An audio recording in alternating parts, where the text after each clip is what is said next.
Kanaafu walxaxaa waan ta'eef uf dadhabdaniirtu jechuu ifatanii of dadhaboo doon taane ragaa akkasitti lakkoofsanii maaliif lakkoofsi kun baay'ee isinitti baay'atee akka itti kaaftan hifannaa keessa akka jirtan agarsiisa rakkoo naannee amma wanni gaariin jiru naannoo sanatti fi odeeffannoon nu bira gahaa jiru isinummaanuu qulqulluu miti dhaabbanni keessan dameen jiru diistiriktimmaan keessanuu abbootii qabeenyaa kanaan waa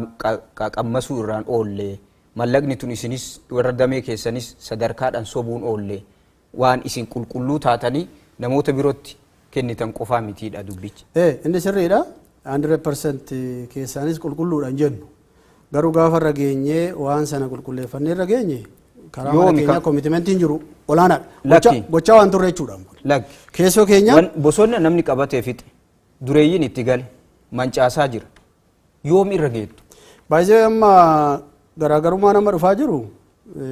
baay'ee ejjennoodhaan itti deemamaa jira amma baay'ee tokkoffaa amma himachuu dandeenya barreen gaddaarraa kaasnee amma himataa jirra baay'ee jaroota kana eenyu himattu warra abbaa qabeenyaa dhamanii achitti seenan kan dhaabsifneerra baay'ee isaanii dhaabsifneerra amma warri torbaa jedhanii lafa meeqa irraa fudhattan namoota haadhiifnu hektaara meeqa deeffattaniiru lafa baay'ee deeffanne meeqa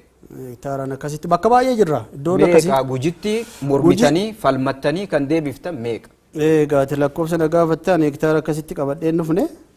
maaliif falmii waggaa dheeraadhaaf ture booda harkaa baafannee yeroo ammaatti harkatti galfanneedha jechuudha. Namni akkamitti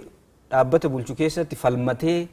moo'atee waan argate wallaa baay'ee waan ta'eef bakki nuti falminuu fi bakki nu murtaa'u baay'eedha. Addatti godina baay'ee lakki godina biraa keessatti duras kaafneerra baay'een haga fedhaa ta'u oromiyaanu isin caala bal'aa ka bulchuyyuu baay'ee dheetiin ragaan dhabne isin hektaara 4 miiliyoona 4 bulchitu ragaa dhabnee otoo hin taane immoo gujiin muraasa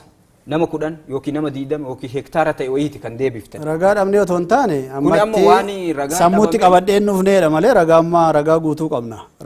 qabna ragaa sanaan himannee isaan amma baay'ee isaa harkaa baasaa jirra.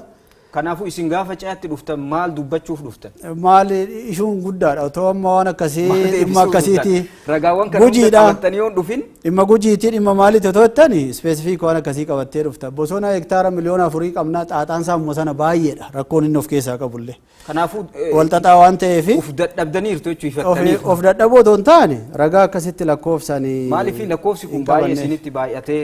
akka itti kaaftan hifannaa keessa akka jirtan agarsiisa rakkoo naannee amma wanni gaariin jiru naannoo sanatti wanni abdii nama kutachiisus hin jiru duraan rakkoo ammaataa ture of course bosonni baay'ee miidhameera mancaatiin guddaan gaheera